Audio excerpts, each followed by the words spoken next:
إن الحمد لله نحمده ونستعينه ونستغفره ونعوذ بالله من شرور أنفسنا وسيئات أعمالنا من يهده الله فلا مضل له ومن يضلل فلا هادي له وأشهد أن لا إله إلا الله وحده لا شريك له وأشهد أن محمدا عبده ورسوله أما بعد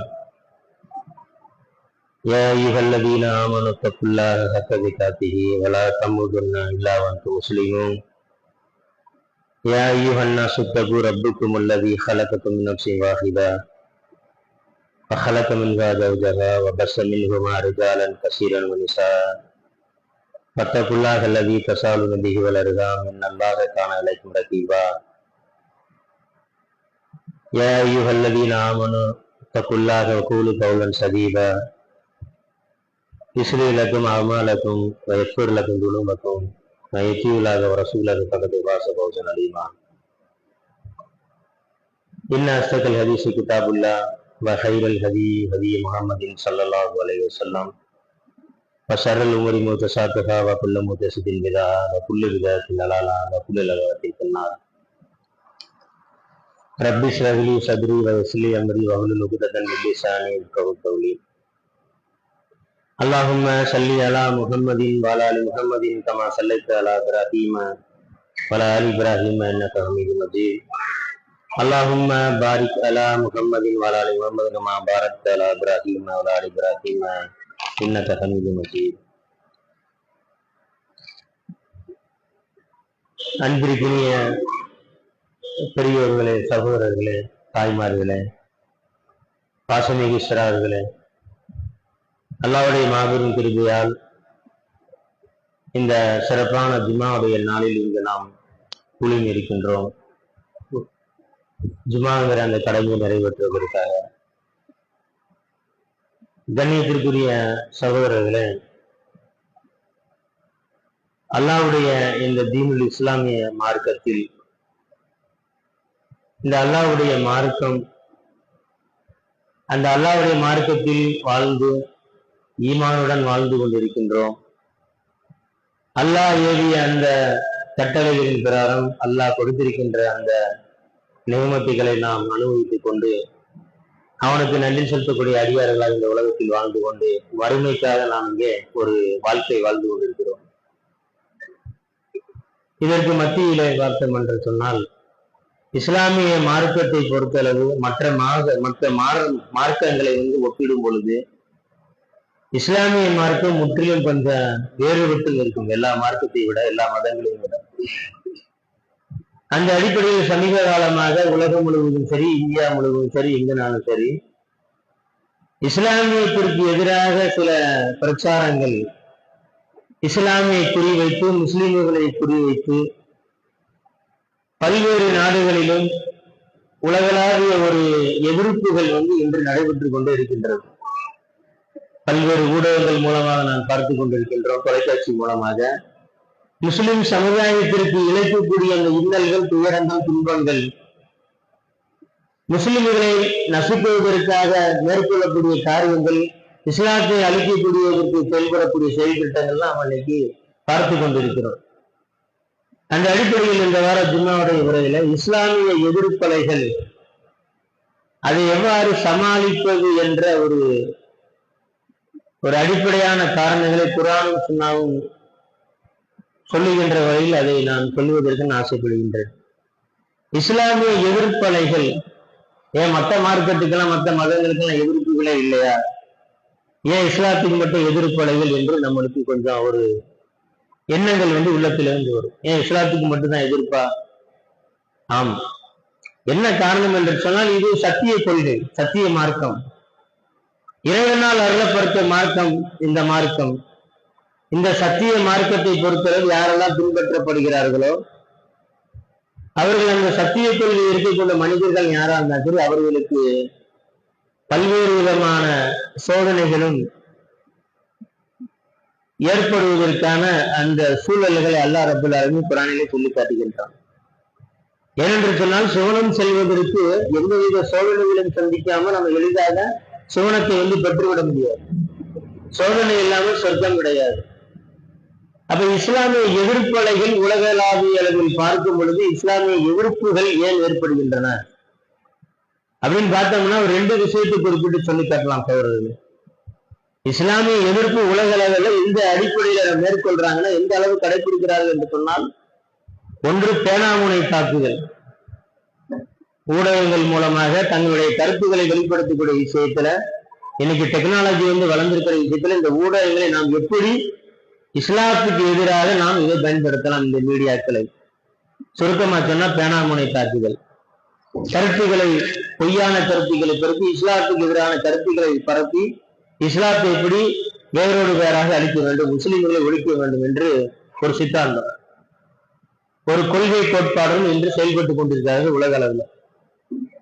2வது தாக்குதல் பார்த்தீங்கன்னா வால்முனை தாக்குதல். இப்ப பார்த்தீங்கன்னா ஏவுகணை தாக்குதல் சொல்லலாம். அந்த அளவுக்கு பாலஸ்தீனுடைய நிலைமை நம்ம பார்த்திருக்கோம். யாருக்குமே ஏற்படாத இழப்புகள் அந்த மக்கள் இன்று அனுபவித்துக் கொண்டிருக்கிறார்கள். அப்ப ஊடக வழி தாக்குதலும் இந்த வான்வழி தாக்குதலும் இந்த ஏவுகணை தாக்குதல் மூலமாக இஸ்லாத்துக்கு எதிராக இப்படி பல்வேறு உலக நாடுகள் என்ன பண்றாங்க, ஒரு முன்னெடுப்பாக ஒரு ப்ராஜெக்டாக இன்று இன்றைக்கு செயலாற்றிக் கொண்டிருக்கிறார்கள் சகோதரர்களே. அதே நேரத்தில் முஸ்லிம்களுக்கு என்ன பேரு, சமுதாயத்துல எந்த அளவுக்கு முஸ்லிம்கள் இன்று துயரங்களுக்கு ஆட்கொண்டிருக்கிறார்கள், நம்மளுக்கு என்னென்ன பேர் என்று நம்மளுக்கு அழைக்கிறார்கள், நம்மளை முஸ்லிம்களை எப்படி அழைக்கின்றார்கள் நம்மளுக்கே தெரியும். அப்ப இதற்கெல்லாம் என்ன காரணம்? இவ்வளவு முஸ்லிம் நாடுகள் இருக்கின்றன, கையிலே குரானும் இருக்கின்றது, நபி ஸல்லல்லாஹு அலைஹி வஸல்லம் வழிகாட்டல் இருக்கின்றது, உலகளாவிய மக்கள் தொகையில ஒரு குறிப்பிட்ட கணிசமான ஒரு மக்கள் தொகை, கோடிக்கணக்கான மக்கள் தொகையில முஸ்லிம்கள் இருக்கின்றார்கள். அப்படி இருந்தும் ஏன் எதிர்ப்பு அலைகள், இஸ்லாத்திற்கு ஏன் இவ்வளவு தூரம் எதிர்ப்பு அலைகள்? இது ஏற்கனவே நம்ம கேள்விப்பட்ட விஷயங்கள் தான். இந்த இஸ்லாமிய எதிர்ப்புலைகள் எப்படி உருவானது, உலக அளவில் எப்படி உருவாச்சு, இந்திய அளவில் எப்படி உருவாச்சு, இப்ப என்ன நிலையில் நடைபெற்றுக் கொண்டிருக்கிறது நம்மளுக்கே தெரியும். கண்ணியத்திற்குரிய பெரியவர்கள் சார்கள், இந்த இஸ்லாமிய எதிர்ப்புகள் என்று வருகின்ற பொழுது உலகளாவிய விஷயம், உலகளாவில பாத்தீங்கன்னா 2 சதித்திட்டங்கள்ல தீட்டப்பட்டுக்கிட்டே இருக்குது என்று வரை. உலக அளவுல பார்க்கும் பொழுது இஸ்லாத்துக்கு எதிராக 2 செயல் திட்டம் தான். என்ன 2 செயல் திட்டம்? எப்படி அந்த இஸ்லாம் எதிர்க்கப்படுகிறது என்று சொன்னால், இந்த உலக நாடுகள் மேற்கொள்கின்ற அந்த உத்திகள் என்ன அப்படின்னு பார்த்தோம் என்று சொன்னால் 2 விஷயங்கள். ஒண்ணு என்று சொன்னால் இஸ்லாத்தின் மீது அவநம்பிக்கை ஏற்படுத்துவது, இஸ்லாத்தின் மீது அவநம்பிக்கை ஏற்படுத்தி முஸ்லிம்களை பலவீனப்படுத்துவது. இதான் முதல் காரியம். இவர்கள் செய்யக்கூடிய முதல் எதிர்ப்பு என்னன்னு கேட்டால் இஸ்லாத்தின் மீது அவநம்பிக்கை ஏற்படுத்துவது, ஒரு பொய்யான மாய தோற்றத்தை ஏற்படுத்துவது, ஒரு பொய்யான நம்பிக்கையை பரப்புவது. அப்படி பரப்பி முஸ்லிம்களை பலவீனப்படுத்துவது, இது ஒரு விஷயம். 2வது காரியம் என்னவென்று சொன்னால், முஸ்லிம் நாடுகள் என்று சொல்லிக் கொண்டிருக்கிறாங்க. இன்னைக்கு சில நாடுகளில் இந்த மன்னராட்சி முறை, ஒரு சில அரசாங்கங்கள் முஸ்லிம் நாடுகள் நடைபெற்றுக் கொண்ட அந்த முஸ்லிம் நாடுகளுக்கு இவர்கள் சதித்திட்டம் செய்யக்கூடியவர்கள் என்ன செய்கிறார்கள் என்று சொன்னால், அவர்களுக்கு பொருளாதார உதவி கொடுத்து, இராணுவ உதவி கொடுத்து, அங்கு இருக்கக்கூடிய ஆட்சியாளர்களை ஒரு பொம்மைகளாக ஆக்கி வைப்பது, இஸ்லாமிய சரியத்தின் பிரகாரம் நடக்க விடாமல் இவர்கள் பொருளாதார உதவி, இராணுவ உதவியை கொடுத்து அவர்களை மதிமயக்கி இன்றைய இஸ்லாமிய நாட்டுடைய ஆட்சியாளர்கள் என்ன செய்யறாங்க, அறிவை மழுங்கு செய்து விடுகிறார்கள். இந்த 2 விஷயம் யோசிச்சு பாருங்க. இந்த 2 விஷயம்தான் மற்ற உலக நாடுகள் இஸ்லாத்தை அழிப்பதற்கான இந்த 2 காரணங்களை ஒரு முன்னெடுப்பாக, ஒரு செயல் திட்டமாக செயல்படுவது குறித்து செய்து கொண்டிருக்கிறார்கள். அன்பிற்குமே சகோதரர்களே, எப்படி இந்தியாவில் அந்த சிலுவை யுத்தம்லாம் முடிந்து ஐரோப்பிய கிறிஸ்துவர்கள் தோல்வியை தழுவி மீண்டும் இந்த இஸ்லாம் தலைதூக்குவதற்கு ஒரு சில மார்க்க அறிஞர்கள், சில நல்ல முன்னோர்கள் எப்படி வழிமுறைகளை மேற்கொண்டார்களோ, எப்படி இஸ்லாம் வீழ்ச்சிக்கு பிறகு ஓரளவு எழுச்சி பெற்று பல ஆண்டு காலம் நல்ல முறையில் அந்த இஸ்லாமிய ஆட்சி, இஸ்லாம் எப்படி எவ்வளவு தூரம் வளர்ந்து ஓம்பியதோ அதே அளவு மீண்டும் என்னன்னா அந்த பழைய நிலைக்கு இஸ்லாமியுடைய அந்த நிலை திரும்பி கொண்டிருக்கின்றது. வீழ்ச்சி திரும்பி கொண்டு அந்த இஸ்லாமிய வீழ்ச்சி நடைபெற்றுக் கொண்டிருக்கிறது உலக ரீதியாக. என்ன காரணம் என்று சொன்னால், நம்மிடம் இருக்கக்கூடிய சில பலகீனங்கள், நம்மிடம் இருக்கக்கூடிய சில குறைபாடுகள், இந்த குறைபாடுகள் பலவீனங்கள் இருப்பதின் காரணமாகத்தான் இன்று ஒரு இஸ்லாம் ஒரு பேசு பொருளாக ஆக்கப்பட்டிருக்கிறது. காரணம் என்ன? நம்ம தான் சகோதரர்களே. எப்படி பல்வேறு காரணங்கள் இஸ்லாமிய எதிர்ப்புகள் செயல்படுவதற்கு, இஸ்லாத்தை எதிர்ப்பதற்கு எவ்வளவு செயல் திட்டங்கள், எவ்வளவு செயல்பாடுகள் மேற்கொண்டாலும் நம்மிடத்தில் இருக்கக்கூடிய சில குறைபாடுகள் பலகீன காரணமாக இஸ்லாம் மேலும் வீழ்ச்சி அடையக்கூடிய ஒரு சூழ்நிலை ஏற்பட்டு கொண்டிருக்கிற இந்த உலகத்துல பாத்தீங்கன்னா. அதே நேரம் பாத்தீங்கன்னா உலக ரீதியாக பார்க்கும்போது இந்த இரண்டு காரணங்கள். இந்தியாவை பொறுத்தவரை பாத்தீங்கன்னா எப்படி இந்த இஸ்லாம் ஒரு ரிமார்க் ஆச்சு, இஸ்லாம் எப்படி ரிமார்க் ஆச்சு பாத்தீங்கன்னா பிரிட்டிஷ் காலத்துக்கு பிறகுதான். ஆங்கிலேயர்களுடைய அந்த அரசாங்கத்திற்கு பிறகு இஸ்லாமிய வீழ்ச்சி ஒரு சூழ்நிலையை சந்திக்கக்கூடிய சூழ்நிலை இருந்தது. அது என்ன காரணம் கேட்டீங்கன்னா, ஆங்கிலேய ஆட்சி அதிகமாக எதிர்த்தவர்களுக்கு நம்ம முஸ்லீம்கள் தான். 1857 பகதூர் ஷா ஜாபர் தலைமையில ஒரு பெரிய புரட்சி ஏற்பட்டது முதல் உலக போரின் போது. வரலாறு நாம் படித்திருக்கின்றோம்.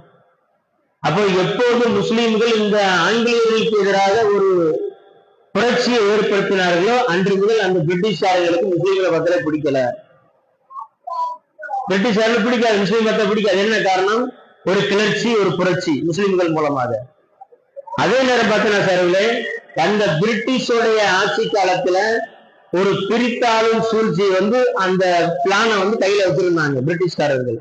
பிரித்தாளும் சூழ்ச்சி எப்போது ஒரு நாட்டுல இரண்டு பெரிய சமூகங்கள், உதாரணம் இந்து முஸ்லீம் இருக்கின்றார்களோ, இந்த இந்துவும் முஸ்லீமும் சேர்ந்துடக்கூடாது, இவர்கள் ஒரு பொதுவான கருத்துக்கு வந்துடக்கூடாது, இவர்களை பிரித்தே வைக்க வேண்டும் என்று ஒரு பிரித்தாளக்கூடிய சூழ்ச்சியை மேற்கொண்டார்கள். இது இந்தியாவை பொறுத்தளவு. எப்படி உலகத்தில் இஸ்லாத்தை அளிப்பதற்கு இரண்டு கருத்துக்களை முன்வைத்தார்களோ, அதே போல இந்தியாவை பொறுத்தளவு இந்த இஸ்லாமை வளர்ச்சி அடையாமல் செய்வதற்கு, இந்து முஸ்லீம்களுடைய பிரிவினை ஏற்படுத்துவதற்கு இப்படி ஒரு செயல் திட்டங்களை, இரண்டு செயல் திட்டங்களை பிரிட்டிஷாரர்கள் மேற்கொண்டார்கள். வரலாறு ரொமிலா தாப்பருங்கிற ஒரு வரலாற்று ஆசிரியர் அழகாக எழுதி காட்டுவார், தன்னுடைய புத்தகத்தில் எழுதி காட்டுவார்கள். இந்த பிரித்தாளும் சூழ்ச்சி, பிரிட்டிஷ்காரர்களுடைய பிரித்தாளும் சூழ்ச்சியை பொறுத்தளவு எப்படி என்று சொன்னால், இந்தியாவை முஸ்லிம்கள் ஆண்ட பொழுது அவர்கள் காலத்தில் நடைபெற்ற அந்த செயல்பாடுகள் என்ன செய்வாங்கன்னா இஸ்லாத்தோட மேற்கொள்கிறது. இஸ்லாம் என்ற மதச்சாயத்தை பூசுறது. ஆட்சியாளர்கள் ஆட்சி புரிகின்ற பொழுது, முஸ்லிம் மன்னர்கள் ஆட்சி புரிகின்ற பொழுது அவர்கள் செய்த செயல்களை என்ன செய்வாங்கன்னா மதச்சாயம் பூசுறது. இந்திய மன்னர், அதாவது இந்து மன்னர்களுக்கும் இஸ்லாமிய மன்னர்களுக்கும் இடையே நடவடிக்கூடிய அந்த போர்கள் என்ன செய்வாங்கன்னா அதுக்கு மதச்சாயம் பூசுறது. இப்படி பல்வேறு காரணங்கள் என்பதாக வரலாற்று ஆசிரியர் ரொமிலா தாப்பர் அவர்கள் குறிப்பிடுகின்றார்கள். அவர்களை இப்படி இந்தியாவில் இதே சூழ்ச்சிகள் தான் இந்த முஸ்லிம்களுடைய வெறுப்புணர்வு இன்றைய ஆட்சியாளர்கள் இன்று சமுதாய மக்கள் மத்தியில நிறைவேற்றிக் கொண்டிருக்கிறார்கள். எப்படி உலகளாவிய ரீதியில் இஸ்லாமிய எதிர்த்து செயல்பட்டார்களோ, எப்படி இந்திய அளவில் இஸ்லாத்தை அளிப்பதற்கு செயல்பட்டார்களோ, அதே உத்தியை, அதே செயல் திட்டத்தை இன்றைய ஆட்சியாளர்கள் என்ன செய்யறாங்க, இந்த இஸ்லாமிய அளிப்பதற்கு, முஸ்லிம்களை கருவறுவதற்கும் இந்த திட்டங்களை செயல்படுத்திக் கொண்டிருக்கிறார்கள். இதான் நடைபெற்றுக் கொண்டிருக்கிறது உலகத்துல. பாத்தீங்கன்னா நாடுகள் அதான நடைபெற்றுக் கொண்டிருக்கிறது. எப்படி அல்லாஹ்வுடைய தூதர் ஸல்லல்லாஹு அலைஹி வஸல்லம் அவர்கள் எப்படி மக்களுக்கு மத்தியில் ஒரு இணக்கத்தை ஏற்படுத்தி, ஒரு ஒற்றுமை ஏற்படுத்தி, மக்கள் அமைதியாக வாழ வேண்டும் என்ற ஒரு சிந்தனையை அந்த சமுதாய மக்கள் மத்தியில் விதித்து அதை செயல்முறைப்படுத்தி காட்டினார்களோ, ஆனால் இன்றைக்கு இருக்கக்கூடிய ஆட்சியாளர்கள் என்ன செய்யறாங்க, மக்கள் நிம்மதியாக இருக்கக்கூடாது, மக்கள் நிம்மதியாக வாழக்கூடாது, மக்களை எப்பவே பரபரப்பாக வைத்திருக்க வேண்டும் என்ற நோக்கத்தில் எனக்கு செய்யறார்கள் இன்றைய ஆட்சியாளர்கள் செயல்பட்டுக் கொண்டிருக்கிறார்கள் சோழர்களே. அதே நேரத்தில் இஸ்லாமும் முஸ்லீமும் இந்த மண்ணில் இருக்கின்றதை தங்களுடைய ஆதிக்கத்தை நிலைநிறுத்த முடியாதுங்கிற ஒரு கொள்கையோடு இருக்கிறாங்க. இந்தியாவில முஸ்லீம் இருக்கிறானா, இந்தியாவில இஸ்லாம் இருக்கின்றதா, இவர்கள் இருக்கின்ற வரை நம்முடைய ஆதிக்கத்தை இங்கு நிலைநிறுத்த முடியாது என்று இன்றைய ஆட்சியாளர்கள் பாசிசவாதிகள் என்ன செய்கிறார்கள், நினைத்துக் கொண்டு இருக்கிறார்கள். அப்ப அவர்கள் எண்ணம் என்ன, இஸ்லாத்தை அளிக்கணும், முஸ்லிம்களை அளிக்கணும். அப்ப இந்த வித கொள்கை கோட்பாடுகள் இன்றைய ஆட்சியாளர்கள் என்ன செய்யறாங்க, ஒரு இந்தியாங்கிற இந்த நாட்டை ஒரு படு பாதாள நிலைக்கு தள்ளி கொண்டிருக்கிறார்கள். எல்லாருக்கும் தெரிந்த விஷயங்கள் செய்யும். அப்ப இப்பேற்பட்ட எதிர்ப்பலைகள், இப்பேற்பட்ட எதிர்ப்புகள் இருக்கின்ற பொழுது நம்மளுடைய பங்களிப்பு என்ன, நம்மளுடைய செயல்பாடுகள் எப்படி இருக்க வேண்டும் சகோதரர்கள். அல்லாவுடைய தூதரும் இதுக்கு என்ன சொல்யூஷன், தீர்வு வந்து சொல்லிட்டு அல்லாஹ் என்ன சொல்லியிருக்கான் அந்த தீர்வு. இப்படி எதிர்ப்பலைகள் வருகின்ற பொழுது, இஸ்லாத்துக்கு எதிராக சில சம்பவங்கள் நடக்கின்ற பொழுது நீங்க என்ன செய்யணும், முஸ்லிம்களாய் நம்மளுக்கு என்ன பங்கீடுகள், நம்மளுக்கு பங்களிப்புகள் என்ன என்று பார்க்கின்ற பொழுது பல்வேறு காரணிகள் வந்து இருக்கின்றது சகோதரர்கள். முதலாவது காரியம் என்ன சொன்னால், இப்படி இஸ்லாமிய எதிர்ப்பலைகள் வருகின்ற பொழுது பெரும்பாலான முஸ்லிம் சகோதரர்கள், பெரும்பாலான முஸ்லிம் சமுதாய மக்கள் என்ன செய்யறாங்கன்னா விரக்தி நிலைக்கு வந்து போயிடுறாங்க. ஒரு உணர்ச்சி வசப்படக்கூடிய சூழ்நிலைக்கு வந்து போயிடுறாங்க. ஒரு விஷயத்தை மட்டும் நன்றாக மனதில் பதிவு வைத்துக் கொள்ளுங்கள். இறை தூதர்கள் மூலமாக அல்லாஹ் ரப்புல் ஆலமீன் எப்படி இந்த இஸ்லாமை வந்து கொண்டு வந்தானோ, பல்வேறு கொடுங்கோலர் ஆட்சியாளர்களுக்கு மத்தியில, பல்வேறு எதிர்ப்பாளர்கள் மத்தியில இப்படி இஸ்லாம் எப்படி வளர்ந்ததோ, அந்த நபிமார்கள் கையாண்ட அந்த வழிமுறைகளை நாம் மேற்கொண்டு சொன்னால் ஒரு நல்ல ஒரு விடிவு காலம் பிறக்கும்.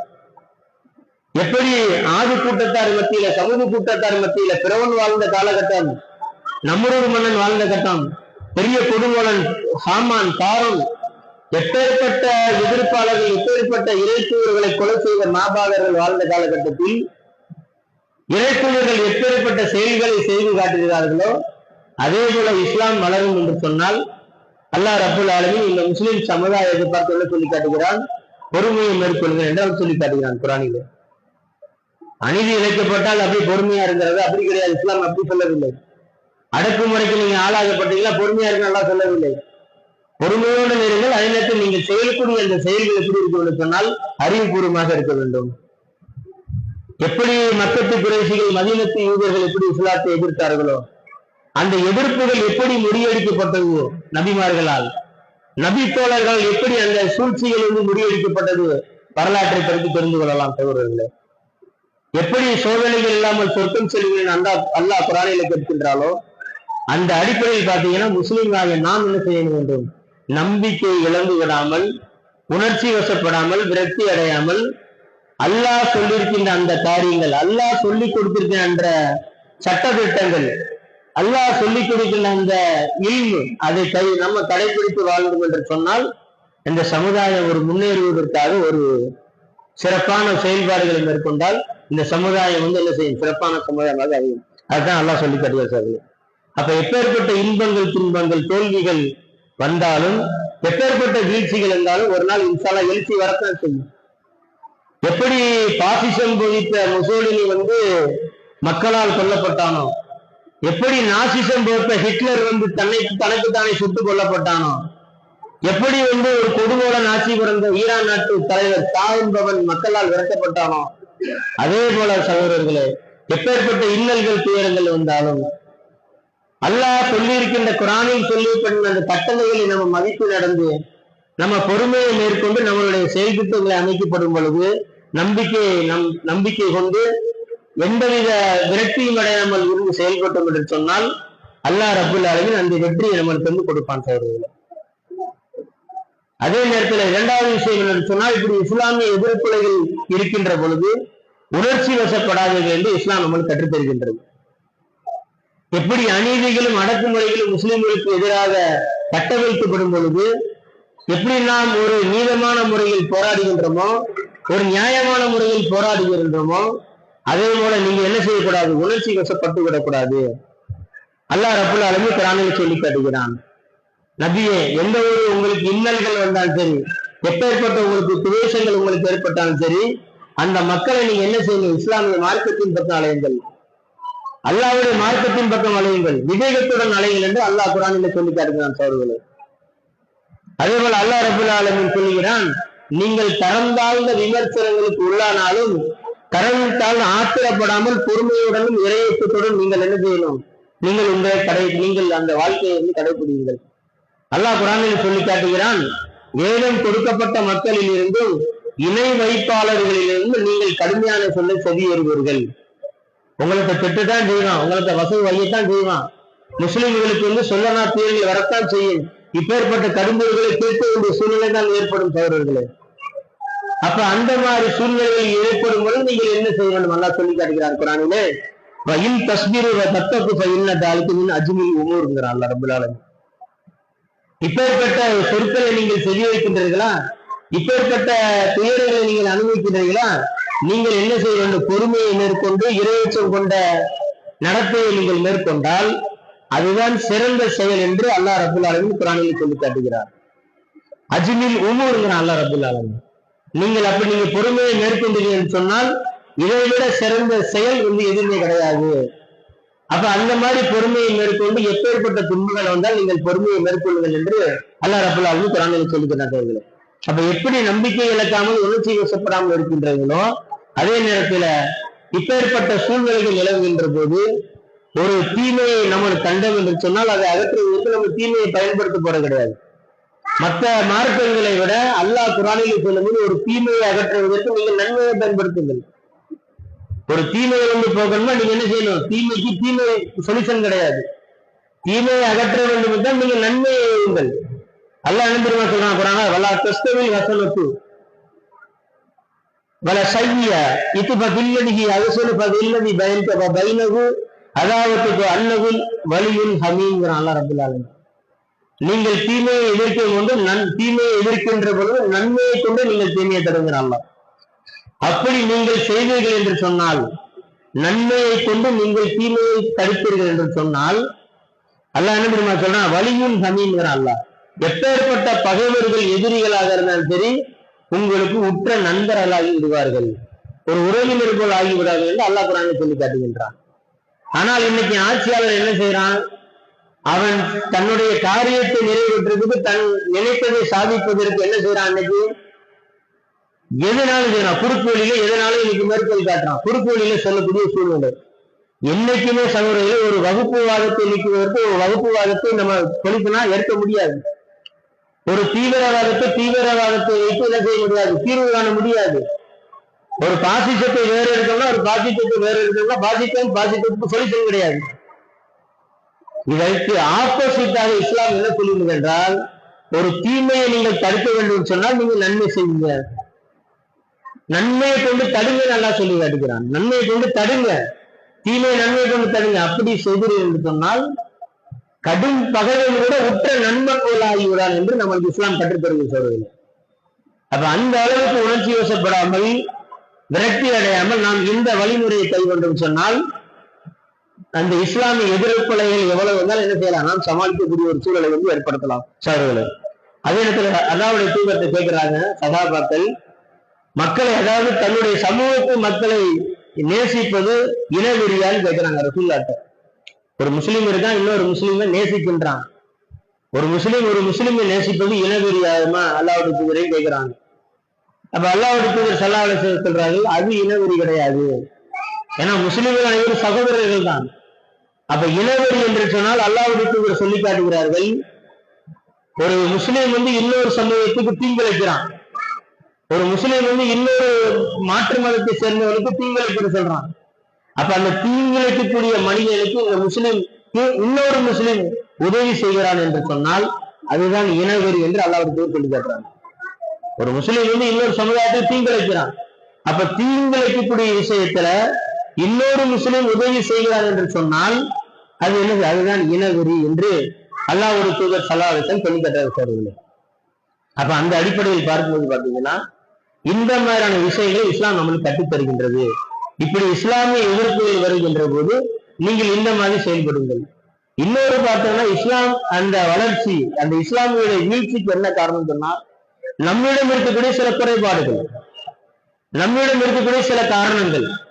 நம்ம என்ன செய்யறோம்னா ஒரு விஷயத்தை அனலைஸ் பண்ணும் பொழுது தோல்விக்கான காரணம் என்று பார்க்கும் பொழுது வெளிக்காரணத்தை மட்டும் பார்க்கிறோம், உள்காரணத்தை பார்க்கிறது கிடையாது. வெளிக்காரணத்தை மட்டும் பார்க்கிறோம். நம்ம முஸ்லீமுக்கு எதிர்ப்பு அப்படின்னு சொன்னா நம்ம எதிரியை தான் நினைக்கிறோம், இது ஒரு வெளிக்காரணம். ஆனால் உள்ளார்ந்து பார்க்கும்போது உள் காரணம் என்னன்னு பார்ப்பது தவறி விடுகிறோம், நாம் தவறி விடுகின்றோம். அப்ப இந்த எதிர்ப்புக்கு என்ன காரணம் நம்ம பரிசோதனை பண்ணி பார்க்கிறோம். இன்னைக்கு கல்வி வேலை வாய்ப்புல இடஒதுக்கீடு கேட்கிறோம், நம்ம எவ்வளவு கூட எஜுகேஷன்ல முன்னேறி இருக்கிறோம் சற்று சிந்தித்து பார்க்க வேண்டும். கல்வி வேலை வாய்ப்புல இன்னைக்கு இவ்வளவு இடஒதுக்கீடு கொடுங்கள், இத்தனை சதவீதம் இடஒதுக்கீடு கேட்கிறோம். ஆனா நம்ம அந்த கல்வியில எவ்வளவு பேரும் தன்னிலை அடைந்திருக்கிறோம் சற்று சிந்தித்து பார்க்க வேண்டும்.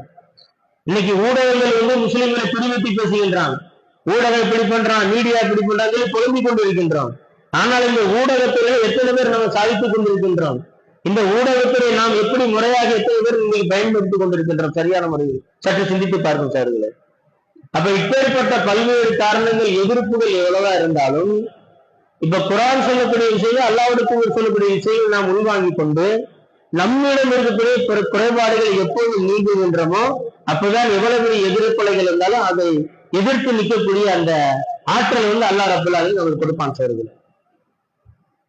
அப்ப இஸ்லாமிய எதிர்ப்பலைகளை பொறுத்தளவு உலக அளவிலும் சரி, இந்திய அளவிலும் சரி, இன்னும் அதனுடைய எதிர்ப்புகள் இருந்து கொண்டுதான் இருக்கும். அப்ப நாம் எப்படி செயல்பட வேண்டும், நம்மளுடைய நிலைமைகள் வந்து எப்படி இருக்க வேண்டும்? அல்லாஹ் சொல்லி காட்டுகிறான் குர்ஆனிலே, எந்த ஒரு சமூகமும் தம்மிடம் உள்ள அந்த பண்புகளை, தம்மிடம் உள்ளவற்றை மாற்றாதவரை அல்லாஹ் ரப்பல் ஆலமீன் உங்களை மாற்ற மாட்டான். நீங்க மாறுங்க, உங்களை நீங்களே மாற்றிக்கொள்ளாதவரை உங்கள்கிட்ட எந்த முன்னேற்றம் இருக்காது, சமுதாயத்தில் எந்த மாற்றமும் இருக்காது. இதா அராத அல்லாஹு பி கௌமின் சூவன் பலாம ரத்த அளவுங்கிற அல்லாஹ் ரப்பல் ஆலமீன், பலாம ரத்த அளவு. நீங்க மாறுங்க, நீங்க மாறலாம் அல்லாஹ் மாற்ற மாட்டான். சமூகத்துக்கு கொடுக்கணும் எச்சரிக்கை அல்லாஹ் ரப்பல் ஆலமீன் சொல்லி காட்டுகிறான். இது நம்மளுக்கு மட்டும் கிடையாதுங்க. என்னைக்கு ஆண்டாண்டு காட்டாம எத்தனை சமூகத்தார் வந்தார்களோ, எந்தெந்த சமூகத்திற்கு வேதம் அருளப்பட்டதோ அந்த சமூகத்தார் அனைவருக்கும் அல்லாஹ்வுடைய அறிவுரை இதுதான். அதுதான் அல்லாஹ் சொல்றான் சுன்னத்துல்லா அப்படிங்கிறது. அல்லாஹ்வுடைய சுன்னத், அல்லாஹ்வுடைய வழிமுறை. வலா தஜிதுலி சுன்னத்தினா தௌஹீதுல்லாஹ் அல்லாஹ் ரப்பல் ஆலமீன். அல்லாஹ்வுடைய இந்த வழிமுறை நீங்கள் எந்த மாற்றத்தையும் காண மாட்டீங்க. என்னென்ன சமூகத்தாருக்கு என்னென்ன அறிவுரைகளை அல்லாஹ் வழங்கினானோ அதே அறிவுரையை இந்த உம்மத்துக்கு அல்லாஹ் வழங்கி இருக்கிறான். அப்ப நம்ம அந்த அல்லாஹ்வுடைய வழிமுறையை எந்த மாற்றத்தையும் நீங்கள் காண முடியாது. எதுவரை என்று சொன்னால் நீங்கள் உங்களை நீங்களே மாற்றிக்கொள்ளாத வரை தவறு. அதுதான் அல்லாஹ் சொல்றான். எப்படி பனி இஸ்ராயேல் சமுதாயத்திற்கு அல்லாஹ் அருட்கொடைகளை கொட்டி கொடுத்தான், அருட்கொடைகளை வாரி வழங்கினான் பனி இஸ்ராயேல் சமுதாயத்திற்கு. ஆனால் அவர்கள் என்ன செஞ்சாங்க? தவறான செயல்பாடுகளின் பக்கம் போனார்கள். அதனால இழிவை சந்தித்தார்கள். அல்லாஹ் குர்ஆனில் சொல்லி காட்டுகின்றார். அருட்கொடைகளை வாரி வழங்கினான். உலகத்தில் யாருக்கும் வழங்காத அருட்கொடை அல்லாஹ் கொடுத்திருந்தான். இழிவு வந்துச்சு. எதனால இழிவு வந்துச்சு? அல்லாஹ்க்கு மாற்றம். தூதர்கள் கொண்ட நடைமுறைக்கு மாற்றமாக செயல்பட்டார்கள். உலக வல்லரசான பாரசீக ரோமா பேரரசுகள் எப்படி உலகத்துல ரொம்ப ஆதிக்கம் செலுத்தி வந்தார்கள். அரபுகளால் தோற்கடிக்கப்பட்டார்கள் அந்த சமுதாய மக்கள், பாரசீக அரசும் ரோமாபுரி அரசும். அதே போல பார்த்தீங்கன்னா அப்பாசிய கலிபாக்கள் ஆடம்பரத்தில் மூழ்கி திளைத்தார்கள். அப்படி ஆணவத்திலும் கேளிக்கையிலும் மூழ்கி திறந்த அந்த சமுதாயம் எப்படி அழிக்கப்பட்டது? மங்கோலிய தாத்தாரிகளால் அழிக்கப்பட்டார்கள். இப்படி பல்வேறு சம்பவங்களை பார்க்கலாம் சார்களே. அதே நேரத்தில் ஸ்பெயின்ல பாத்தீங்கன்னா 700 ஆண்டுகள் இஸ்லாமிய ஆட்சி நடைபெற்றது. எப்படி அழிந்தது? கிறிஸ்தவர்களால் அழிக்கப்பட்டது. பார்க்கிறோம், வரலாறுல பார்க்கிறோம். அப்ப இந்த நிலைமைகள் மாற என்று சொன்னால் நேர்வழி பெற்ற கலிபாக்கள் ஆட்சியின் போது பாத்தீங்கன்னா இஸ்லாம் என்ற அந்த ஒரு மார்க்கத்தை வந்து எப்படி கடைபிடித்தார்கள் நேர்வழி பெற்ற கலிபாக்கள் பார்க்கும் பொழுது அந்த ஆட்சியையும் மார்க்கத்தையும் பிரித்து பார்க்கலாம். அவங்க மார்க்கமும் ஆட்சியும் இரு கண்கள் மாதிரி பார்த்தாங்க. ஆட்சி வேறு மார்க்கம் என்று சொல்லல. என்னைக்கு அந்த கலிபாக்கள் ஆட்சியில மார்க்கத்தை எடுத்து வைக்கக்கூடிய அந்த வழிமுறைகளை எப்படி மக்களை நடைமுறைப்படுத்தினார்களோ அதே போல அந்த இஸ்லாமிய ஆட்சியும் சரிவர செயல்படுத்தினார்கள் நேர்வழி பெற்ற கலிபாக்கள். ரசூலுல்லாஹ்வுக்கு பிறகு எப்படி மன்னராட்சி வந்து இஸ்லாம் வேறு மார்க்கம் வேறு ஆட்சி வேறு என்று பிரித்தாளப்பட்டதோ அன்னைக்குல இருந்து இந்த சமுதாயத்துல குழப்பங்களும் எல்லாமே தோன்ற ஆரம்பித்து சோழர்கள். அதனுடைய வழித்தோன்றல்களாகத்தான் அதனுடைய சுவடுகளாகத்தான் இன்னைக்கு என்ன செஞ்சு கொண்டிருக்கிறார்கள்? ஆட்சியாளர்களுடைய அந்த அடக்குமுறைகள், ஆட்சியாளர்கள் மேற்கொள்ளக்கூடிய இந்த வழிமுறைகள் என்ன சொன்னா சுத்தி சுத்தி உலகத்தில் எங்க பார்த்தாலும் சரி இஸ்லாத்தை ஒழிக்கணும், முஸ்லிம்களை அழிக்கணும். இதுதான் இந்த கான்செப்ட்ல இருக்கிறாங்க. அப்ப இப்படி எதிர்ப்பலைகள் வரும் பொழுது நம்மளுடைய செயல் திட்டங்கள் எப்படி இருக்க வேண்டும், இதைத்தான் என்ன செய்யணும் இஸ்லாம் சொல்லி காட்டுகிறது. அப்ப அந்த அடிப்படையில் இஸ்லாமிய எதிர்ப்புகள் எப்பேற்பட்டிருந்தால் நாம் அறிவுபூர்வமாக ஓரணியில் இணைந்து ஒற்றுமையாக செயல்பட்டு உம்மத்தன் வாயிலாகிறாள் அல்லாஹ் ரப்பல் ஆலமீன் குர்ஆனிலே. அந்த மாதிரி உலகளாவிய முஸ்லிம்கள் ஒரு ஓரணியில் திறந்து ஒற்றுமையில் செயல்பட்டால் தான் என்ன செய்ய முடியும்? இந்த மாதிரி எதிர்ப்புகளை வந்து நாம் என்ன செய்ய எதிர்க்க முடியும் என்று கூறிக்கொண்டு இஸ்லாமிய எதிர்ப்புகள் வந்து கொண்டுதான் இருக்கும். நாம் அதற்கு துவண்டு விடாமல் இதை முறியடிப்பதற்கு என்ன திட்டங்களை நாம் தீட்ட வேண்டும் என்று சொல்லி நாம ஒரு தொலைநோக்கு திட்டத்தை தீட்டால் தான் சார் இதுக்கு முடிவு காலம் பிறகு. குர்ஆனும் இருக்கு, சுன்னாவும் இருக்கு, எல்லாமே இருக்கு. எவ்வளவோ மார்க்க அறிஞர்கள் இருக்கிறாங்க, எவ்வளவு கல்வியாளர்கள் இருக்கிறார்கள், இருந்தாலுமே இந்த சமுதாயத்தை என்ன சிந்திக்கிறாங்க, ஒரு பரபரப்பான சூழ்நிலை வைத்துக் கொண்டு இருக்கக்கூடிய ஒரு சூழ்நிலை இருந்து கொண்டிருக்கிறது. அந்த சூழ்நிலை மாற வேண்டும் சொன்னால் குர்ஆனையும் சுன்னாவையும் நல்ல சரியான முறையில் அணுகி ஒரு ஒற்றுமையுடன் இந்த சமுதாயம் என்னைக்கு ஒரு ஒற்றுமையுடன் செயல்படுகின்றதோ அன்றைக்கு எவ்வளவு பெரிய ஆட்சியாளர்கள் எவ்வளவு பெரிய கொடுங்கோலர்கள் ஆட்சி செய்தாலும் நம்மளுக்கு என்ன செய்யணும், இதை கொண்டு அதை எதிர்க்கக்கூடிய ஒரு தீர்வை அல்லாஹ் ரப்பல் ஆலமீன் நம்மளுக்கு கொடுத்துட்டாங்க. சோ அந்த அடிப்படையில பாத்தீங்கன்னா இஸ்லாமிய எதிர்ப்புகளை பொறுத்தல அது இருந்தாலும் அதை சமாளிப்பதற்கான அதை எதிர்ப்பதற்கான செயல் திட்டங்கள் நம்மிடம் இருக்கின்றது. அந்த செயல் திட்டங்களை சரியான முறையில் நாம் பயன்படுத்தும் என்று சொன்னால் ஒரு சிறந்த சமுதாயமாக உருவாகும் என்று கூறிக்கொண்டு இந்த முதல் உரையை நிறைவு செய்கிறேன்.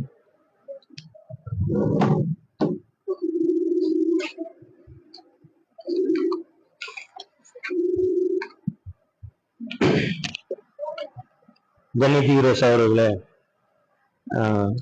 இந்த இரண்டாவது உரையில பாத்தீங்கன்னா இப்ப சமீப காலமாக ஒரு பெரிய வக்ஃபு வாரியம் சம்பந்தமாக பாத்தீங்கன்னா இந்தியாவே ஒரு பரபரப்பான ஒரு சூழ்நிலை இயங்கிக் கொண்டிருக்கின்றது. இன்னைக்கு கடந்த ஏப்ரல் 8ஆம் தேதி இந்திய நாடாளுமன்றத்துல குடியரசுத் தலைவர் ஒப்புதலோட இந்த வக்ஃபு சட்ட மசோதா திருத்தம் செய்யப்பட்டு அமலுக்கு வந்தது எல்லாரும் அறிந்தது. கடந்த ஏப்ரல் 8ஆம் தேதி இது சம்பந்தமாக பாத்தீங்கன்னா காரசாரமான விவாதங்கள், பல்வேறு இஸ்லாமிய இயக்கங்கள், அமைப்புகள், ஜமாத்துகள் ஆல் ஓவர் இந்தியா ஃபுல்லா பாத்தீங்கன்னா இது கடுமையாக எதிர்ப்பதற்கான ஒரு சீரிய முயற்சியில் இயங்கிக் கொண்டிருக்கிறார்கள்.